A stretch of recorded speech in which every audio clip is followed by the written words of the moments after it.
विमानतळावर बोलण्याचा ह्या राष्ट्रवादी काँग्रेसला आणि बैलगाड्यावर बोलण्याचा त्यांना काडी मात्र अधिकार नाही, अजिबात नैतिक अधिकार नाही आहे. एक तर त्यांच्या डोक्यामध्ये बुद्धी कमी असते, कारण तो राष्ट्रवादी काँग्रेस पक्ष.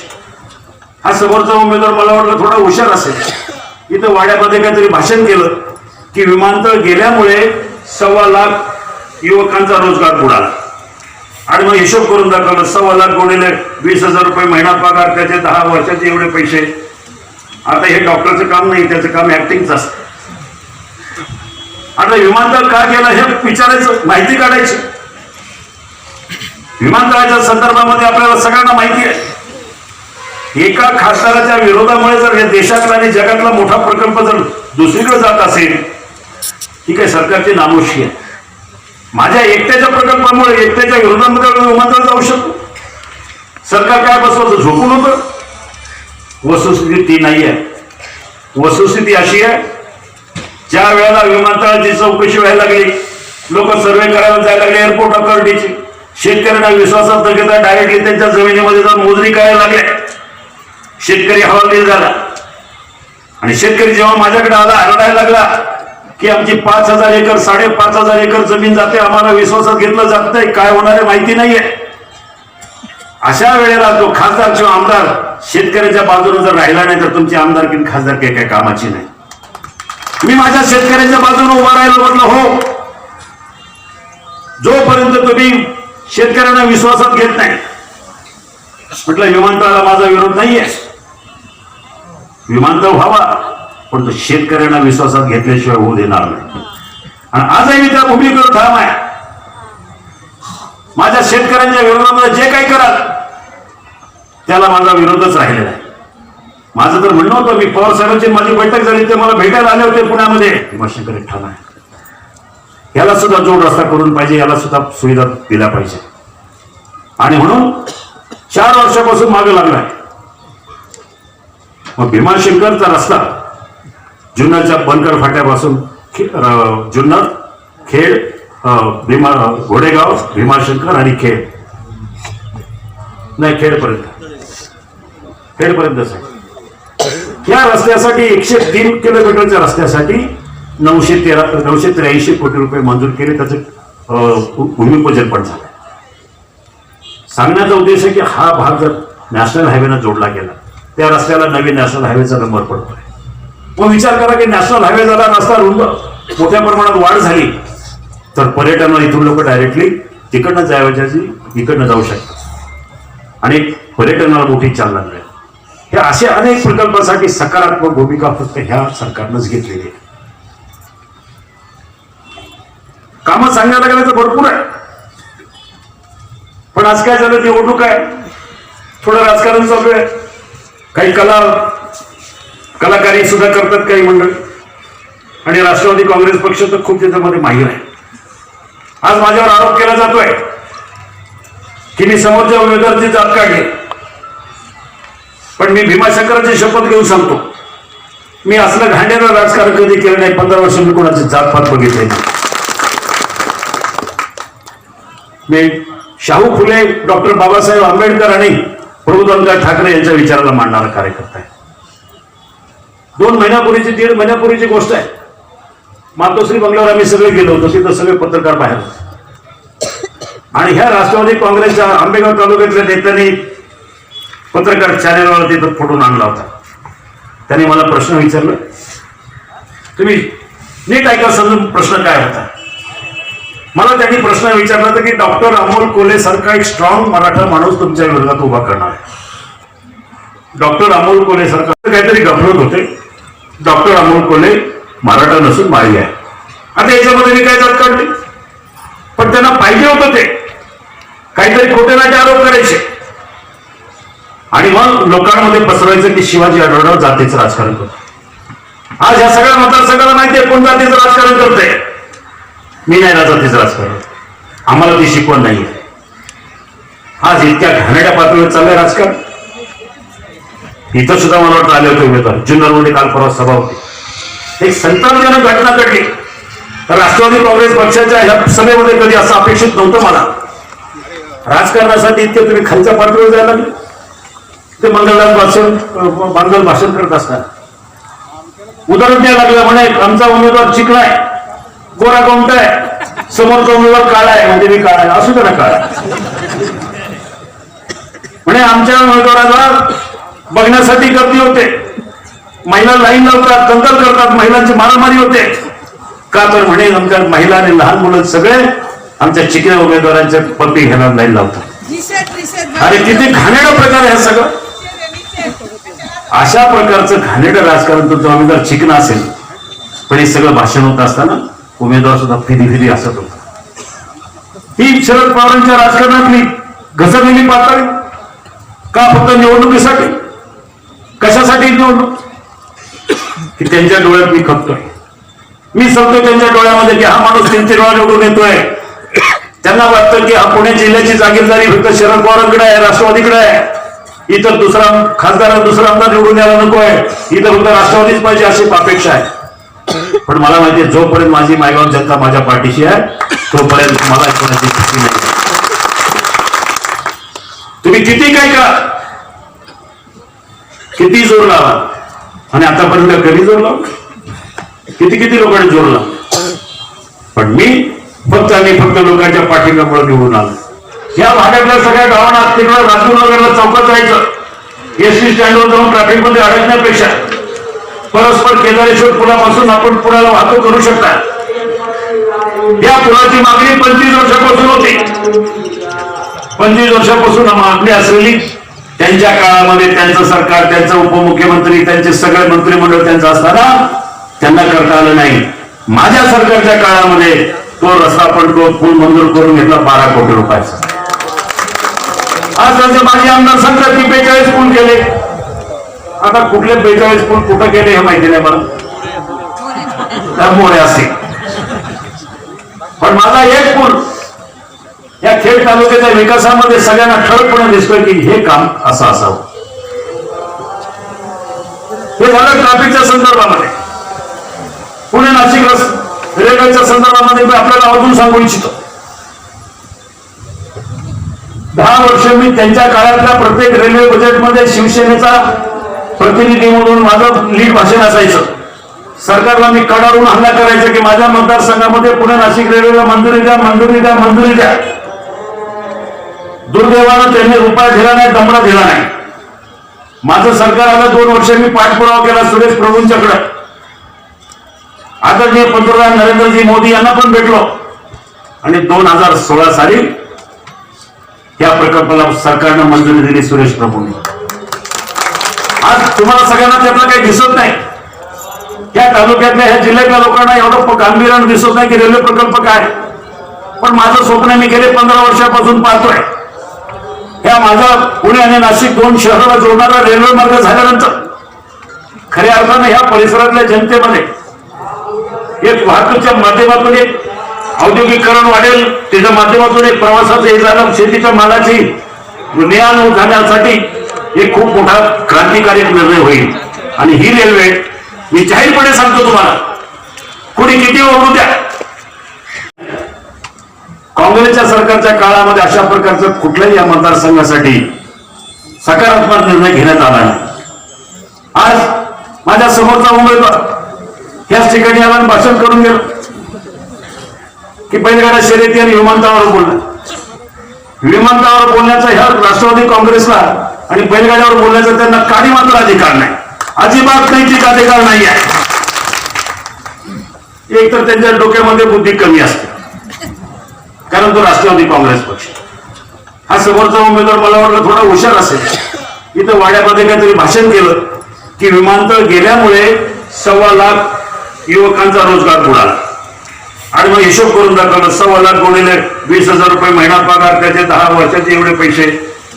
आता हे डॉक्टरचं काम नाही, त्याचं काम ऍक्टिंगचं असतं. आता विमानतळ का केलं हे विचारायचं, माहिती काढायची. विमानतळाच्या संदर्भामध्ये आपल्याला सगळ्यांना माहिती आहे, एका खासदाराच्या विरोधामुळे जर या देशातला आणि जगातला मोठा प्रकल्प जर दुसरीकडे जात असेल, ही काही सरकारची नामोशी आहे. माझ्या एकट्याच्या प्रकल्पामुळे, एकट्याच्या विरोधामध्ये विमानतळ जाऊ शकतो. सरकार काय बसवतं, झोपून होतं. वस्तुस्थिती ती नाही आहे. वस्तुस्थिती अशी आहे, ज्या वेळेला विमानतळाची चौकशी व्हायला लागली, लोक सर्वे करायला जायला लागले एअरपोर्ट अथॉरिटीची, शेतकऱ्यांना विश्वासात न घेता डायरेक्टली त्यांच्या जमिनीमध्ये जाऊन मोजणी करायला लागले. शेतकरी हवालदिल झाला आणि शेतकरी जेव्हा माझ्याकडे आला, हरडायला लागला की आमची 5,000 एकर 5,500 एकर जमीन जाते, आम्हाला विश्वासात घेतलं जात नाही, काय होणार आहे माहिती नाहीये. अशा वेळेला तो खासदार किंवा आमदार शेतकऱ्याच्या बाजूने जर राहिला नाही तर तुमची आमदारकी खासदारकी काही कामाची नाही. मी माझ्या शेतकऱ्यांच्या बाजूने उभा राहिलो आणि गेल्या 5 वर्षामध्ये इतक्या मोठ्या प्रमाणात विकास कामं झाली, जी नॅशनल हायवेची कामं सांगतो मी, केंद्र सरकारची. पूर्वी जे टार्गेट असायचं महिन्याला 30,000, वर्षाला 30,000 किलोमीटर, 40,000 किलोमीटर काँग्रेसच्या काळात काम व्हायचं देशामध्ये, ते काम ह्या वेळेला जवळजवळ 1.5 लाख किलोमीटर नरेंद्र या मोदी सरकारच्या काळामध्ये नितीन गडकरींच्या माध्यमातून झालं. मी दुसरा एक फरक सांगेन, 116 जनकल्याणाच्या कल्याणकारी योजना महिलांना असेल, युवकांना असेल, ज्येष्ठांना असेल, शेतकऱ्यांना असेल, कष्टकऱ्यांना असेल, कामगारांना असेल, माजी सैनिकांना असेल, या सगळ्या योजना प्रत्यक्षात येण्याचं काम गेल्या 5 वर्षात झालं.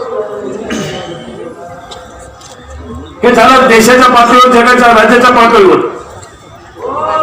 मी आपल्याला सांगू इच्छितो की माझ्या मतदारसंघामध्ये, म्हणजे पूर्वीचा खेड लोकसभा मतदारसंघ असेल किंवा आताचा शिरूर लोकसभा मतदारसंघ असेल, काय फरक पडला? 2-3 ठळक गोष्टी मी आपल्याला सांगेन. आज जी राष्ट्रवादी काँग्रेस पक्ष म्हणतात की खासदारांनी काय केलं, 15 वर्षे काय केलं, 15 वर्षे थापाड्या खासदार आहे, फसवणूक केली, काही कामं केली नाही, निष्क्रिय खासदार आहे, लाजा वाटला पाहिजे त्यांना. मी एक मुद्दा त्यांचा खोडून काढायला तयार आहे. माझं जाहीरनामाने राष्ट्रवादी काँग्रेस पक्षाच्या कोणाही पदाधिकाऱ्यांना, कोणी आमदार या, खासदार या किंवा त्यांच्या पक्षाचे अध्यक्ष या, आणि माझ्या कामगिरीचा लेखाजोखा मांडा, तुमच्या कामगिरीचा लेखाजोखाचा मांडा, वाटण हारायला मी तयार आहे. उगाच काहीतरी आपलं खोटं बोलायचं. मला सांगा, आज माझ्यावर टीका काय करतात किंवा नॅशनल हायवेचं काम बाकी आहे, चाकण चौकात ट्रॅफिक आहे, खेडला ट्रॅफिक आहे, नारायणगावला ट्रॅफिक आहे. बरोबर आहे, ट्रॅफिक आहे, ती ट्रॅफिक आज होते असंही नाहीये. तुमचं सरकार होतं तेव्हा पण ट्रॅफिक होतीच की. या विभागाचा खासदार म्हणून केंद्र सरकारकडे मी प्रत्येक वर्षाच्या अर्थसंकल्पामध्ये निधी मागायचो की मला खेड सीझनसाठी पैसे द्या, मला पुणे नाशिक रेल्वेसाठी पैसे द्या, मला मुंबई कर्जतसाठी पैसे द्या, या सगळं कर्जत भीमाशंकरसाठी पैसे द्या, किंवा मला भीमाशंकरचा हायवे करायचा, या सगळ्या प्रकल्पासाठी पैसे मागून थकलो. दुर्दैव आहे की या मतदारसंघाचा विरोधी पक्षाचा खासदार म्हणून दमना दिला नाही. आणि आज हीच लोक मला विचारतात की कामं पूर्ण का झाली नाही हायवेची. अरे बावळ्यानं, तुमच्या सरकारच्या काळामध्ये तुम्ही रुपया टाकला नाही, तुम्हाला काय अधिकार आहे मला विचारायचं की नॅशनल हायवेची कामं का पूर्ण झाली नाही. पण ते होत असताना मी आपल्याला आवर्जून सांगेन, ज्या वेळेला हे सरकार माझं सत्तेवर आलं, नितीनजी गडकरी यांनी 1 महिन्यामध्ये काम चालू केलं खेड सिन्नरचं.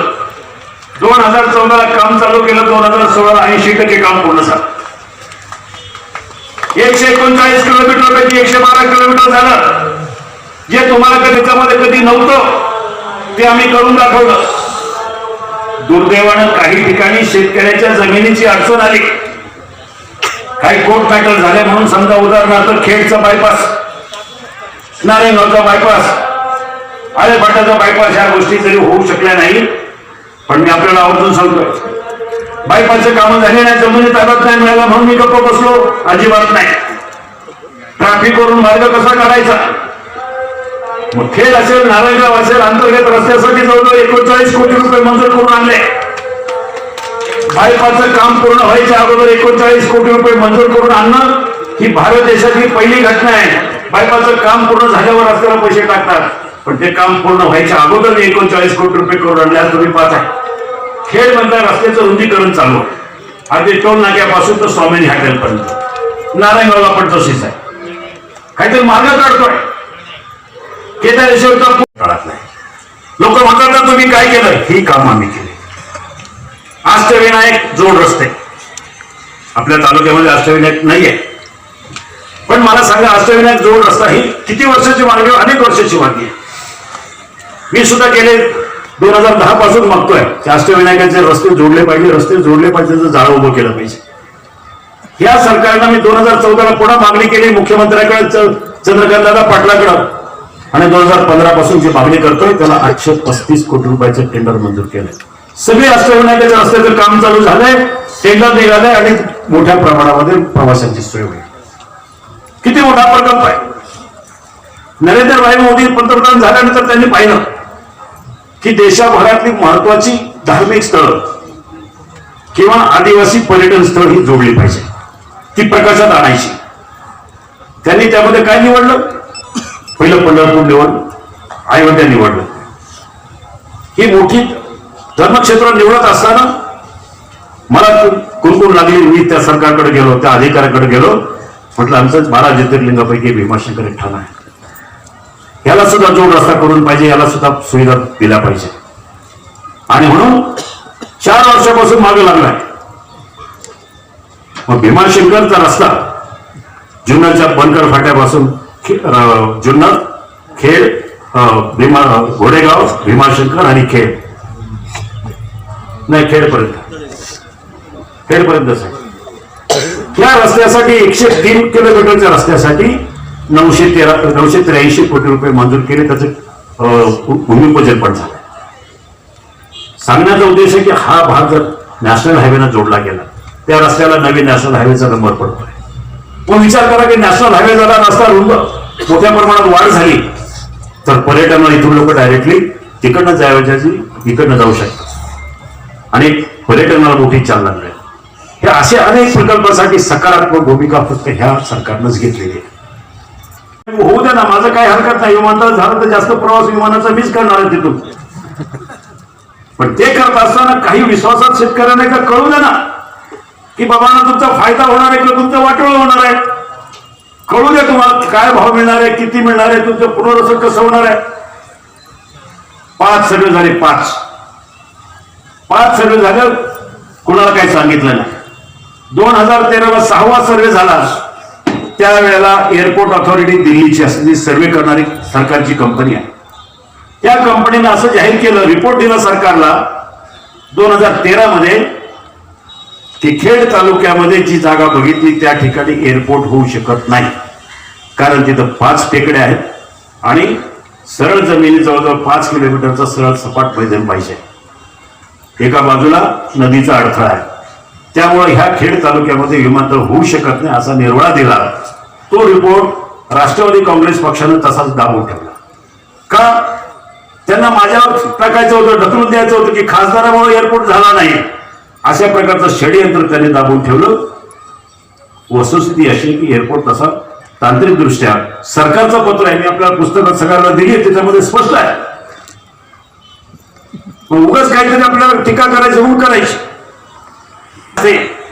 पुन्हा एसपी पोलीसने मुळशी या ठिकाणी पोलीस स्टेशनचं उद्घाटन माझ्या हस्ते केलं. आरोपी नंबर 1 फरार आणि उद्घाटन माझ्या हस्ते.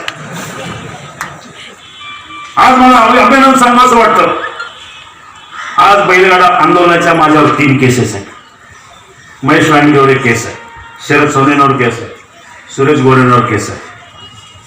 एक माणूस दाखवा राष्ट्रवादीचा की ज्याच्यावर बैलगाडा आंदोलनाची केस आहे दिलीप मोहितेवर केस आहे, वळसे पाटलांवर केस.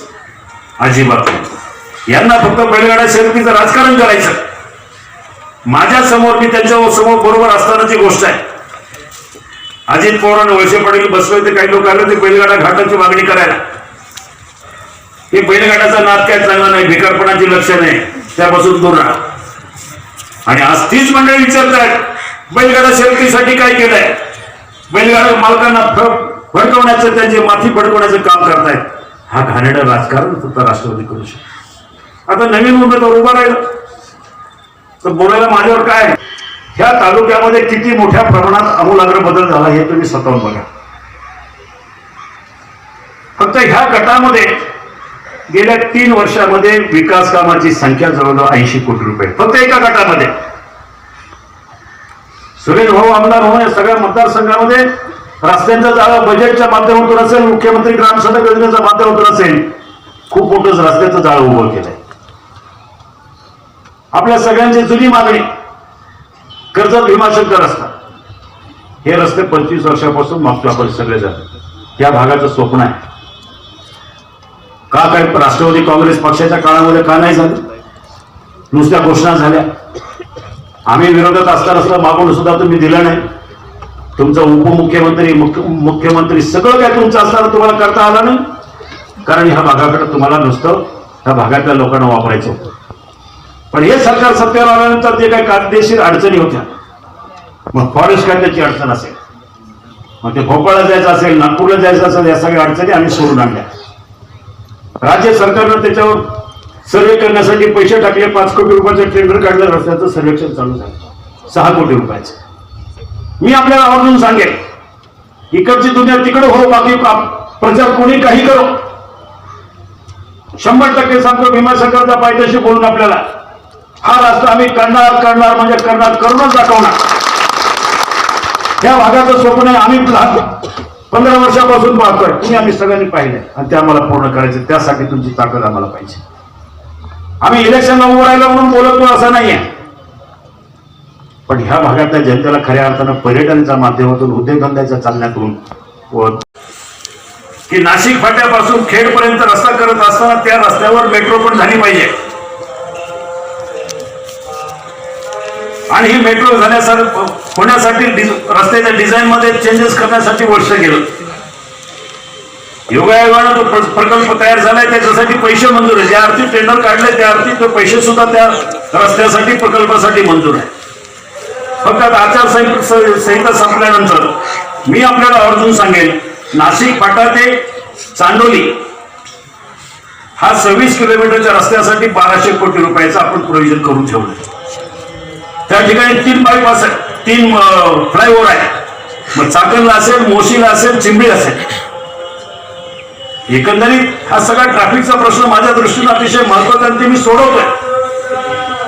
हे सगळं होत असताना बायपासचं काम, आता सध्या खेडचं बायपास असेल किंवा नारायणगावचं बायपास असेल, हे काम रखडलं. कॉन्ट्रॅक्टर दिवाळखोरीमध्ये गेला. सरकारी कंपनी आहे, त्याने दिवाळखोरी जाहीर केली, काम बंद पडलं. अशा वेळेला काय मी हात धरून बसलो नाही. पुन्हा लोकसभेमध्ये भाषण केलं, पुन्हा गडकरी साहेबांकडे गेलो. गडकरी साहेबांना सांगितलं की मला या रस्त्यासाठी बायपासला जिथं जागेची गरज नाही, जागा आपल्या ताब्यात आहे, त्या ठिकाणी काम पूर्ण करायचे, पैसे द्या. गडकरी साहेबांनी पुन्हा एकदा माझ्यावर मर्जी दाखवली आणि 90 कोटी रुपयाची 2 कामं मंजूर केली. त्यामध्ये खेड घाटाचं उरलेलं काम, घाटातलं काम आता आलं की चालू झालंय. महिन्याभरामध्ये घाट खुला होईल आणि घाटामध्ये जी ट्रॅफिक होते खेड घाटात ती क्लिअर झाल्यावर ट्रॅफिकवर खूप मोठा ताण कमी होईल. नारायणगावच्या बायपाससाठी 48 कोटी रुपये, म्हणजे 48 आणि 42 असे 90 कोटी रुपये ही कामं मंजूर करून घेतली. सांगण्याचा उद्देश आहे, आम्ही काय गप्पा बसलो नाही. समस्येवर मार्ग काढणं हे आमचं काम आहे आणि ते ह्या सरकारनं केलंय. काँग्रेसच्या सरकारच्या काळामध्ये अशा प्रकारचं कुठल्याही या मतदारसंघासाठी सकारात्मक निर्णय घेण्यात आला नाही. काँग्रेस राष्ट्रवादी काँग्रेसच्या काळातला विरोधी पक्षातला खासदार आहे आणि गेले 5 वर्ष हे भाजप शिवसेना सरकारच्या काळातला सत्तेतला खासदार आहे. म्हणून 10 वर्षाचा माझा अनुभव आणि 5 वर्षाचा माझा अनुभव, या दोन्ही सरकारला, दोन्ही पंतप्रधानांना जवळून काम करताना मी पाहिलंय. मला एक गोष्ट स्पष्टपणे आढळली आणि तुम्हाला सगळ्यांना जगाच्या पाठीवर सगळं आढळून आले. एक सामर्थ्यवान नेतृत्व जर आपण निवडून दिलं आणि त्यांना जर आपण सत्तेवर बसवलं तर विकास काय म्हणतो, पारदर्शी कारभार काय असतो हे दाखवून देण्याचं काम या सरकारने गेल्या 5 वर्षात केलं. तुम्ही सगळे आठवा, 5 वर्षापूर्वी काय परिस्थिती होती देशाची. जिथं जावं, ज्याचं नाव घ्यावं तो भ्रष्टाचारामध्ये गुंतलेला असायचा. फार अगदी 70,000 कोटीचा जलसिंचन घोटाळा असेल, दुधी स्पेक्ट्रम घोटाळा जवळजवळ 1.5 लाख कोटीचा असेल, 2 लाख कोटीचा कोळसा खान घोटाळा असेल, कॉमनवेल्थ गेमचा घोटाळा असेल 65,000 कोटीचा. जिथं जावं तिथं भ्रष्टाचार. आणि त्याच्यामध्ये सगळ्यात जास्त राष्ट्रवादी काँग्रेस पक्ष आघाडीवर असायचा तो आपल्या तालुक्यापासून. लोक वैतागली होती की आमच्या कष्टाचा पैसा हे लोक वरपडून खाताय. आणि म्हणून लोकांनी सत्ता घेतली नरेंद्र मोदीजींच्या नेतृत्वामध्ये.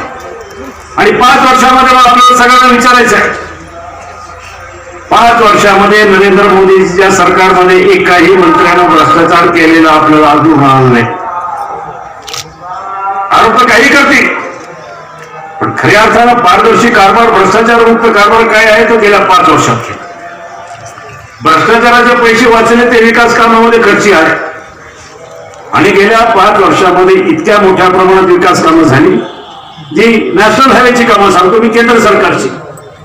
पूर्वी जे टार्गेट असायचं महिन्याला 30,000, वर्षाला 30,000 किलोमीटर, 40,000 किलोमीटर काँग्रेसच्या काळात काम व्हायचं देशामध्ये, ते काम ह्या वेळेला जवळजवळ काही रेल्वे प्रकल्पाला वेळ लागतो. काही काही लोकांची हयात गेली. बॅरिस्टर नागपै असेल किंवा मधु दंडवते असते, त्यांनी कोकण रेल्वेचं स्वप्न पाहिलं आणि प्रत्यक्षात रेल्वे धावली 20 वर्षानंतर. माझं तर म्हणणं मला तेवढा वेळ नको आहे, मला फक्त अजून 4-4.5 वर्ष द्या. त्या 4.5 वर्षामध्ये पुण्यावरून निघाली रेल्वे नाशिकला अवघ्या 2 तासामध्ये पोहोचेल अशा प्रकारची सगळ्यात जास्त हायस्पीड रेल्वे मी करतोय. या सगळ्या कामासाठी सरकारनं 100 कोटी रुपयाचं टोकन अनुदान टाकलंय. कामं चालू झाले, सर्वे झालेत आपल्या खेड तालुक्यामध्ये. सांगण्याचा उद्देश ही माझ्या सरकारची प्राप्ती आहे, ही माझ्या सरकारच्या माध्यमातून झालेला फरक आहे. काँग्रेस सरकार, भाजप सरकार या सरकारच्या माध्यमातून खऱ्या अर्थानं मोठ्या मोठ्या प्रकल्पाला चालना मिळाली. आणि हे लोक म्हणतात 15 वर्षात काय केलं, 15 वर्षात काय केलं. माझं जाहीर आव्हान आहे, माझ्या पुढे तुमचे खासदार होते, पहिल्या टर्म पासून आतापर्यंत, म्हणजे खासदार निधी जास्त असं काही नाहीये.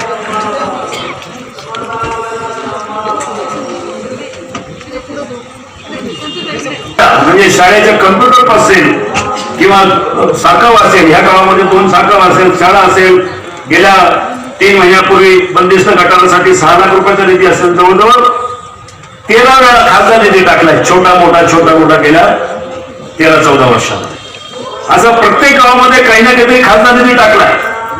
महत्वाची कामं जर मला आपल्या गावातून सांगावीशी वाटते की हा 1350 कोटी रुपयाचा पुणे नाशिक हायवे, नाशिक फाट्यापासून खेड पर्यंत 6 पदरी रस्ता करण्यासाठी 5 वर्ष मी बांधतोय. 1.5 वर्षापूर्वी त्याचं टेंडर पण निघालं होतं. 1013 कोटी रुपयाचं टेंडर आदरणीय गडकरी साहेबांनी माझ्यासाठी मंजूर केलं. दुर्दैवानं काही लोकांच्या नंतर प्रस्तुत तालुक्यामध्ये किती मोठ्या प्रमाणात आमूलाग्र बदल झाला हे तुम्ही स्वतःहून बघा. फक्त ह्या गटामध्ये गेल्या 3 वर्षामध्ये विकास कामाची संख्या जवळजवळ 80 कोटी रुपये फक्त एका गटामध्ये. सुरेश भाऊ आमदार म्हणून या सगळ्या मतदारसंघामध्ये रस्त्यांचं जाळं बजेटच्या माध्यमातून असेल, मुख्यमंत्री ग्राम सडक योजनेच्या माध्यमातून असेल, खूप मोठं रस्त्याचं जाळं उभं केलंय. आपल्या सगळ्यांची जुनी मागणी कर्जत भीमाशंकर रस्ता, हे रस्ते 25 वर्षापासून मागतो आपण सगळेजण. या भागाचं स्वप्न आहे. का काय राष्ट्रवादी काँग्रेस पक्षाच्या काळामध्ये का नाही झालं? नुसत्या घोषणा झाल्या. आम्ही विरोधात असताना सुद्धा मागून सुद्धा तुम्ही दिलं नाही. तुमचं उपमुख्यमंत्री, मुख्यमंत्री सगळं काय तुमचं असताना तुम्हाला करता आलं नाही, कारण ह्या भागाकडे तुम्हाला नुसतं ह्या भागातल्या लोकांना वापरायचं होतं. पण हे सरकार सत्तेवर आल्यानंतर जे काही कायदेशीर अडचणी होत्या, मग फॉरेस्ट कायद्याची अडचण असेल, मग ते भोपाळला जायचं असेल, नागपूरला जायचं असेल, या सगळ्या अडचणी आम्ही सोडून आणल्या. राज्य सरकारनं त्याच्यावर सर्वे करण्यासाठी पैसे टाकले. 5 कोटी रुपयाचं टेंडर काढलं, रस्त्याचं सर्वेक्षण चालू झालं 6 कोटी रुपयाचं. मी आपल्याला आवर्जून सांगेन, इकडची दुनिया तिकडे हो, बाकी प्रचार कोणी काही करो, 100% सांगतो भीमाशंकरच्या पायथ्याशी बोलून आपल्याला हा रस्ता आम्ही करणार म्हणजे करणार, करूनच दाखवणार. या भागाचं स्वप्न आहे, आम्ही 15 वर्षापासून पाहतोय, तुम्ही आम्ही सगळ्यांनी पाहिलंय, आणि ते आम्हाला पूर्ण करायचं. त्यासाठी तुमची ताकद आम्हाला पाहिजे.